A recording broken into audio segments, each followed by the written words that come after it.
Hi అండి, అందరికీ నమస్తే. 'నా రాక్షసుడు' పార్ట్ 42. ఇక స్టోరీలోకి వెళ్ళిపోదాం లేట్ కాకుండా. అందరూ భోజనం కంప్లీట్ చేస్తారు. సూర్య మాత్రం ఒక్క మాట కూడా మాట్లాడకుండా ధరణికి తినిపించి తను కూడా తిని రూమ్లోకి వెళ్ళిపోతాడు కోపంగా. తను చెప్పిన మాటలకు సూర్యకు కోపం వచ్చిందని సైలెంట్గా పిల్లిలాగా సూర్య వెనకాలే వెళ్తుంది ధరణి అని రూమ్లోకి వెళ్ళిపోయింది. రూమ్లోకి వచ్చిన వెంటనే ధరణిని ఎత్తుకుని బెడ్ మీదకి చేర్చి సూర్య ధరణి మీద వాలిపోతాడు. ఏంటే, ఏదేదో వాగుతున్నావు, ఇప్పుడు వాగు, ఆ వాగుడు ఏంటో వింటాను అంటాడు కోపంగా. చెప్పింది నిజమే కదా కన్నయ్య అంటుంది సూర్య మొహాన్ని రెండు చేతులతో పట్టుకుని ధరణి. ఏంటే నిజం, ఇంకోసారి అలా మాట్లాడుకు, నేను అనాథని, దిక్కులేని దాన్ని అని. ఇక నుంచి నీ నోటి వెంట ఆ మాటలు రాకూడదు. ప్రాణం కంటా ఎక్కువగా చూసుకుని నీ మొగుడున్నాడే నీకు అని పెదవుల మీద చిన్న పిక్కిచ్చి గొంతు నిండా ప్రేమతో బాధతో, సారీ, ఇంతకు ముందు నిన్ను తక్కువ చేసి మాట్లాడినందుకు, నేను చేసిన ప్రతి పనికి ప్రతి మాటకి అన్నింటికీ సారీ అంటాడు మనస్ఫూర్తిగా సూర్య. ధరణి సూర్య పెదవుల మీద చెయ్యి ముద్దు పెట్టి, మీరు ఎప్పటికీ నాకు సారీ చెప్పకండి, మీరు అలా తక్కువ చేసుకుని సారీ చెప్పడం నాకు ఇష్టం లేదు. మీరు ఎప్పుడు లయన్లా కింగ్లా కమాండింగ్ చేస్తూ ఉండాలే తప్ప ఎవరికి సారీ చెప్పకూడదు. మీరు ఒకరికి సారీ చెప్పడం ఏంటి? మీరు ఎన్నన్నా నేను పడతాను, నాకు మీ మీద ఏ కోపం లేదంటుంది ధరణి. సూర్య తనంత చెప్పినా సరే సారీ చెప్తున్నా వద్దంటున్నా తన పొట్టిని చూసి మొహం నిండా ముద్దులు పెడుతూ, అందుకేనే నువ్వు నాకంటే అంత ఇష్టం అంటూ మొహం అంతా లీక్ చేస్తూ ఉంటాడు సూర్య. ధరణి, హా కన్నయ్య, చి, మొహం అంతా ముద్దిస్తున్నావేంటి అంటూ తుడుచుకుంటుంది. ముందు నా మీద నుంచి ఎంత బరువున్నావో తెలుసా, లే అంటుంది తనని మోయలేక ధరణి. పొట్టిదానా, చీ ఏంటే చీ అని ధరణి పెదాలు అందుకుంటాడు మళ్ళీ.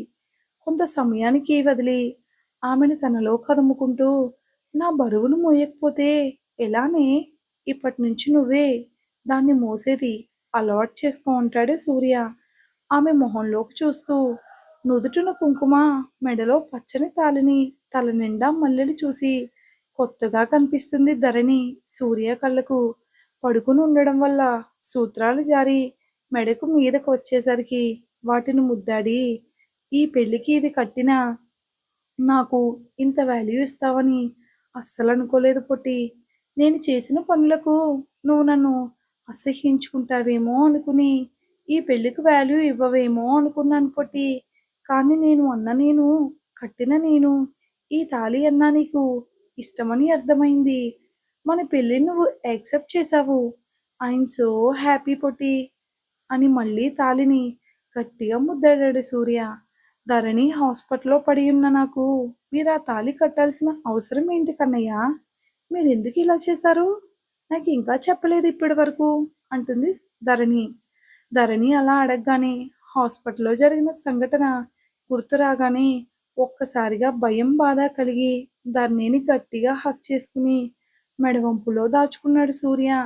ధరణికి గుండె చాలా ఫాస్ట్గా కొట్టుకోవడం వినిపించి తన చుట్టూ చేతులు వేసి వీపు రుద్దుతూ, ఏమైంది కన్నయ్య, ఎందుకు ఇంత టెన్షన్ పడుతున్నావు అంటుంది కంగారుగా.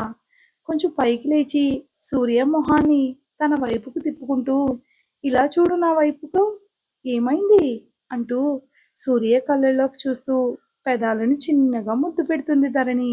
సూర్యకి ధరణి అలా తనని హక్కుగా చూస్తూ తనంతట తానే ముద్దు పెడుతుంటే ఎంతో సంతోషంగా అనిపిస్తుంది. తనని రివర్స్ చేసి ధరణి మీదకి చేరిపోయి, ఏంటే పుట్టి, తాళి మెడలో పడగానే ధైర్యం వచ్చేసింది అంటాడు ఆమె కళ్ళల్లోకి సూటిగా చూస్తూ. కంగారులో తను ఏం చేసిందో గుర్తుకు రాగానే అతని కళ్ళల్లో చూడలేక రెప్పలు బరుగుతుంటే తల పక్కకి తిప్పుకుంటుంది ధరణి. ఏ పొట్టి, ఆ వైపు చూడవే అన్నాడు నెమ్మదిగా. తన తన రెప్పలను పైకి తెచ్చి సూర్య కళ్ళలోకి చూసింది ధరణి. ఇద్దరు మనసులో దాగి ఉన్న ప్రేమ ఒకరికి ఇంకొకరు చెప్పుకునే లేదు. కానీ ఒకరంటే ఇంకొకరికి ప్రాణంతో సమానం. అంతులేని ప్రేమ దాగుంది ఇద్దరి హృదయాలలో. సూర్య ఆమె కళ్ళలోకి చూస్తూ సున్నితంగా ఆమె పెదవులను అందుకుంటాడు. ధరణి కళ్ళు మూసుకుని ఆ క్షణం ఆ ముద్దును ఫీల్ అవుతుంది. సూర్య సున్నితంగా ఆమె అధరాలలోని మధువులను కొల్లగొడుతూ పెదవులలో దాగి ఉన్న తియ్యటి అమృతాన్ని చుర్రుకుంటాడు సూర్య. ఇంచు కూడా గ్యాప్ లేకుండా ఆమెను గట్టిగా హత్తుకుంటూ మరొక చేత్తో నడుముని చిన్నగా సవరిస్తూ పెదవులను ముద్దిస్తుంటాడు సూర్య. ధరణి సూర్య చేస్తున్న మాయకి లొంగిపోతూ అతడి కౌగిల్లో హాయిగా తీరుతూ అతన్ని చుట్టేసి అతని మెడ చుట్టూ చేతులు వేసి అల్లుకుపోతుంది ధరణి. కొన్ని క్షణాల తర్వాత పెదవులను వీడి కలువరేకులాంటి కనులపై ముద్దు పెట్టాడు సూర్య. అక్కడి నుంచి మెడవంపులో ముద్దాడి కొంచెం కిందకు వచ్చి ఆమె పర్వాలను దాచిన పైటను తొలగించాడు. బీస్ట్ కహికే, నీకు డాక్టర్ చెప్పిన సంగతి గుర్తుందా లేదా? దానికి నాకు ఏ సంబంధం లేదబ్బా. రీడర్స్ మీరందరూ నన్ను అడక్కండి. బయట తొలగిన అందాలను కళ్ళకు కనువిందిస్తుంటే మెరుస్తున్న ఆమె శరీర కాంతిపై మరచిపోయి తనకి ఎంతో ఇష్టమైన ఎదపైన ఉన్న పుట్టుమచ్చపైన చిన్నగా ముద్దు పెట్టి ముద్దిస్తాడు. సూర్య అలా చేయగానే ధరణి పరవశించి అతని భుజాన్ని గట్టిగా నొక్కేస్తుంది అతన్ని హత్తుకుంటూ. సూర్య అక్కడి నుంచి మళ్ళీ పైకి చేరి ఆమె పెదాలను అందుకుని ఒక చేతిని తల కిందుగా పోనిచ్చి కొంచెం పైకి లేపి ఇచ్చే ముద్దును మరింత గాఢత పెంచుతాడు సూర్య. కానీ ఆమెకు ఏమాత్రం కష్టం కలగకుండా ఆమె కోమాలపైన ఎర్రటి పెదాలను తన పెదవులతో చిన్నగా ముద్దిస్తాడు. తన మునుపంటి పెద్దతో ముద్దిస్తూ నాలుకతో కనివేసి అలా ఇద్దరూ కొంతసేపటికి ముద్దు కొనసాగుతుంది. తర్వాత ఆమెను వదిలి ఆమె మొహం వైపు చూస్తాడు. ధరణి ఏదో మైకంలో ఉన్నట్టు అలాగే కళ్ళు మూసుకుని ఆ మూమెంట్ని ఫీల్ అవుతుంది. సూర్య ధరణి మొహం మీద గాలి ఊదుతాడు. అతను అలా చేయగానే ఆమెకి ఇంకా చిన్నగా ఆమె చెవి దగ్గరికి వెళ్ళి మునిపంటితో కొరికి ప్రొసీడ్ అవుదామా అంటాడు హస్కీ వాయిస్ ఇస్తూ. ఏదో మైకంలో ఉన్న ధరణి చిన్నగా హా అంటుంది. ఆ మాట అనగానే సూర్య ఆమె చబ్బీ చీక్స్ మీద గట్టిగా ముద్దిస్తాడు. చురుకుమనేసరికి మైకం కదిలి కళ్ళు తెరిచి సూర్య వైపు చూస్తుంది ధరణి. సూర్య రొమాంటిక్గా నవ్వుతూ కన్నుగూటి ఏంటి ప్రొసీడ్ అవుదామా పొట్టి అంటాడు. ధరణి దేవుడా నేనేం చేస్తున్నాను? ఈ బీస్ట్ కన్నయ్య మాయ చేస్తుంటే నాకు ఒళ్ళు తెలియకుండా మైకంలోకి వెళ్ళిపోతున్నాను. జాదుగాడిలా మాయ చేస్తున్నాడు. ఇప్పుడు ఇంకా ఎక్కువ ఆడేసుకుంటున్నాడుగా అనుకుంటుంది ధరణి. సూర్య అవునే, నేను కన్నయ్యలా బీస్టులా జాదుగాడిలా మాయ చేసేవాడిని. అది కూడా నిన్నే మాయ చేస్తాను. ఇంకెవరిని మాయ చేయాల్సిన అవసరం నాకు లేదు, రాదు కూడా అంటాడు సూర్య. ధరణి దేవుడా ఈయనకు నా మనసులో మాటలు కూడా వినిపిస్తున్నాయిగా, అది మర్చిపోయి మాట్లాడుకుంటున్నాను అనుకుంటుంది ధరణి. ఇంకా నాకు మనసులో మాట్లాడుకునే ఛాన్స్ కూడా లేదు కదా అంటుంది సూర్య వైపు చూస్తూ. నీకు ఏ ఛాన్స్ లేదు పొట్టి, నీ ఛాన్స్ చాయిస్ అంతా నేనే అంటాడు సూర్య. ఆ మాటకి ధరణి సూర్య వైపు అలాగే చూస్తుంది. అలా చూడకే పొట్టి, అలా చూసి నేను ఇస్తున్న ముద్దులకు నువ్వు ఈ విధంగా కోఆపరేట్ చేస్తే నన్ను నేను కంట్రోల్ చేసుకోవడం చాలా కష్టమే.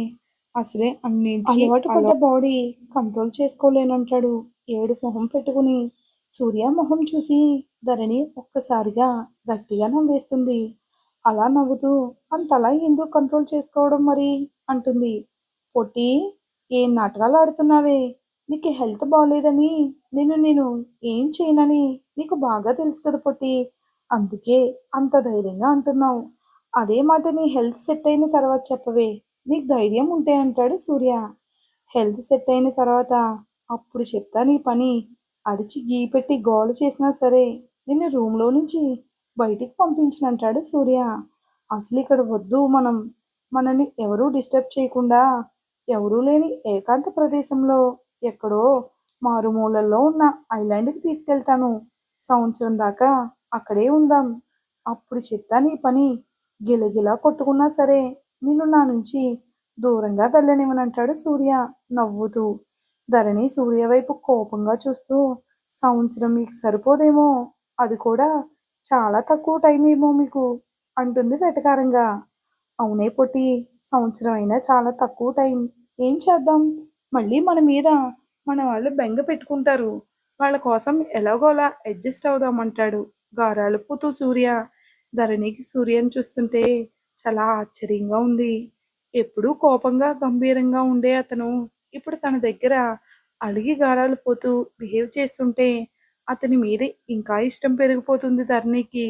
అతనికి ఇంకా దగ్గరగా చేరి ఎంతో ప్రేమగా ముద్దాడుతుంది ధరణి.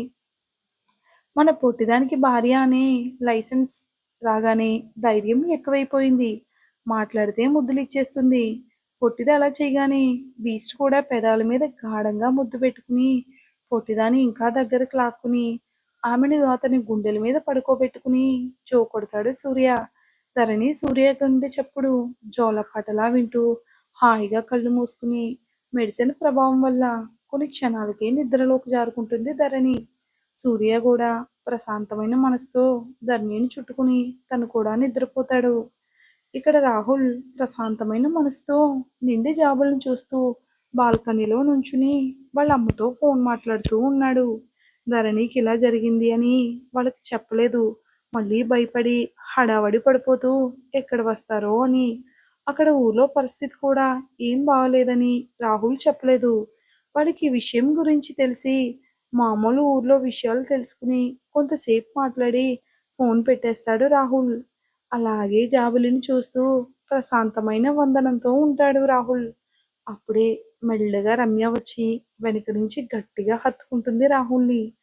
ఆ చుట్టుకున్న చేతులు ఎవరివో తెలుసు కాబట్టి, ఏంటే ఇంకా నిద్రపోలేదా అంటాడు తనని ముందుకు లాక్కుంటూ. లేదు బావా, నాకు నిద్ర రావడం లేదు అంటుంది గారాలు పోతూ. ఏమైందే, ఎందుకు నిద్ర రావట్లేదు అంటాడు ఆమె బుగ్గ నిమురుతూ. రమ్య అతను టీషర్ట్ బటన్స్ పీకుతూ బావా అని గారాలు పోతూ ఉంటుంది రమ్య. ఏంటే, ఏమొచ్చింది, అలా వయ్యారాలు పోతున్నావు అంటాడు రాహుల్. రమ్య కొంచెం సిగ్గుపడుతూ బావా, మనం కూడా పెళ్లి చేసుకుందాం, అమ్మ వాళ్ళతో మాట్లాడు అంటుంది. రాహుల్ రమ్య చేస్తున్న పనులను ఎంజాయ్ చేస్తూ ఇప్పుడు మనకి పెళ్ళికి తొందర ఏం వచ్చిందే, ఇంకో 2 సంవత్సరాలు ఆగి చేసుకుందామని అంటాడు చిలిపిగా నవ్వుతూ రాహుల్. రమ్య రాహుల్ గుండెల మీద కొరికి ఇప్పటికే తమరికి 27 ఇయర్స్ వచ్చాయి, నాకు 23 ఇయర్స్ వచ్చాయి. ఇప్పటికే చాలా ఆలస్యమైంది. ఇంకా 2 సంవత్సరాలాగి ఏం చేస్తాం అంటుంది. ఓసే రాక్షసి, అలా కొరికావేంటే, నువ్వు నీ అన్న మిమ్మల్ని తినటానికే పుట్టారే అంటాడు రుద్దుకుంటూ గుండెల దగ్గర. మధ్యలో మా అన్నయ్య ఏం చేశాడు బావా అంటుంది రాహుల్ని కొడుతూ. కొడుతున్న రమ్యను ఆపుతూ ఆమె చేతులు వెనక్కి మడిచి మీదకు లాక్కుంటాడు రాహుల్. అలా ఒక్కసారిగా మీదకు లాక్కోగానే రమ్య ఒక్కసారిగా సిగ్గుపడుతుంది. వీళ్ళ కంటిన్యూషన్ ఏమైందో నెక్స్ట్ వీడియోలో తప్పకిస్తాను. వీడియో కనుక మీకు నచ్చినట్లయితే తప్పకుండా లైక్ చేసి సబ్స్క్రైబ్ చేసి కొంచెం సపోర్ట్ ఇవ్వండి. Thanks for watching.